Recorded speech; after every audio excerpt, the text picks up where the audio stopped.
Христо Бомбата или Кристијан Габровски. Повозрастните сигурно го паметат по првото име и презиме или уметничко име и презиме. Тоа е човекот кој за жал пред повеќе од 10 години се повлече од македонската музичка сцена, но за себе остави песни кои се слушаат и денеска, а веруваме дека ќе се слушаат и уште многу години.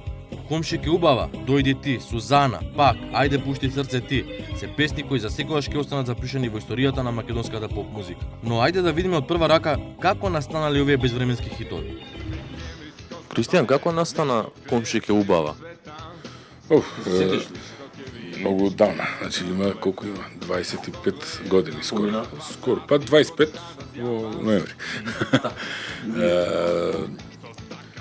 Тоа беше после првиот албум што го правевме со Христо Бомбата и Кучешка Тенија, се договоравме да правиме новогодишен сингл со стрипот. Доди имавме една песна, претконо таа беше Дончо крај туба и уште една нова. Бидејќи за нова година планиравме, рековме да биде нешто поврзано со нова година. Не беше типично новогодишна песна, ама се имаше детали со кои што се опишува да речеме нешто. И беше специјално за таа намена. Значи ништо, а пак беше во нашиот стил да се види. Немаше некоја посебна. Текстот кој го напиша? Па текстовите сите јас ги пишувам. Да. Каде инспирацијата за тако? Па, Не, пошто не е сериозен текст, туку е. па сериозен е. Немој да, па сите текстови што ги пеевме ние и со групата, сите мислеа дека се несериозни, беа многу сериозни текстови. Што приказва некоја? Па чим има приказка, чим на таа приказка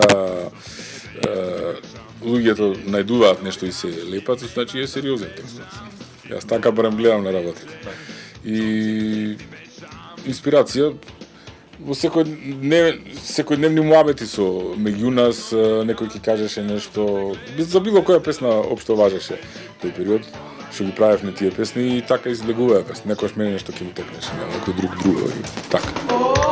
Комшике убава, немој да песнуваш, ја знаеш добро мојка тајна најстришна, сакам да бидеш лампион. Која година беше А дојди ти, една од твоите исто познати песни? Дојди ти е исто 93-та година и таа е направена некде април месец мисечи или дека ја правевме нешто. Дојди ти во Канџивена острани, дојди пиле да те кубам цела ноќ. Бедуви ќе летат од твоите крилца копани, а буките ќе цветат. Ја слушнавте приказната за тоа како настанала Комшике убава, но ајде да видиме кога и како е создадена Дојди ти, една од најдобрите песни на Габровски. Дојди ти вака не гледа бледо и ние заврши настапот, се прибравме со Вајле под хитно состанок, преслушување уште еднаш, да видиме кај сме сгрешили. Одно сватиме што сгрешили. И под хитно се договоривме, преработивме нов аранжман, во основа детаљите аранжмански останаа истите од таа. Ама друг грув, друга динамика се даде на песната и одно беше друга приказка.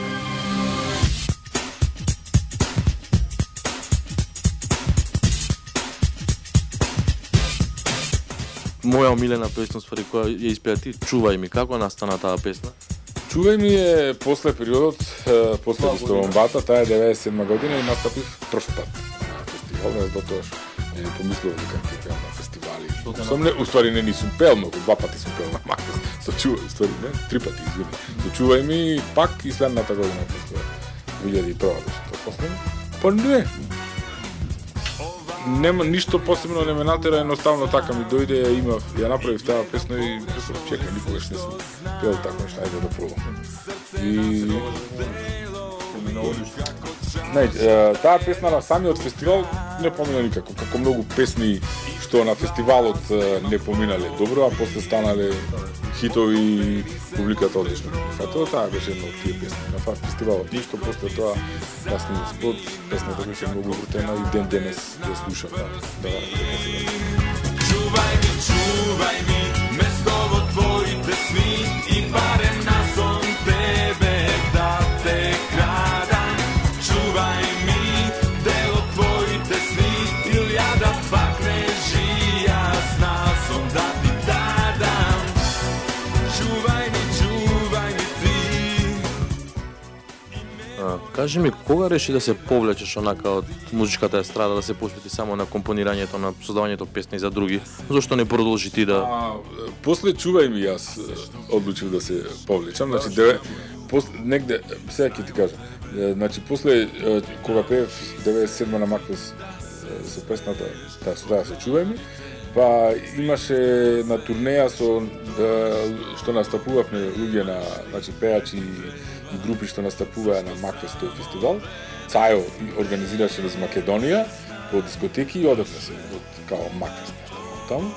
И на неколку места настапивме и се сеќавам дека во Битола од дискотеката Свингл или Синема, како се викаше на текмова, пеевме и јас излегов да пеам и одеднаш вака гледам во публика и реков, шо мајка јас барам овде. И тоа беше пресудно, јас после тоа престанав.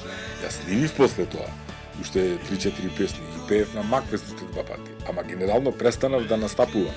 Значи тие песни ми дојдеа да ги снимам и сум ги снимал. Значи ајде која беше, ајде пушти срце, јас ја пуштив 2000-та година, онма после тоа снимив пак за на Макфест и следната имав уште една песна. Значи снимив неколку песни и сега пред 2 години снимив 2 песни нови, ама песни како песни, а не со цел јас да настапувам, да одам, да промовирам, па да свирам некаде. Значи одлуката за настапи беше пред 20 години да престанам. Околу тебе нема крај, зошто те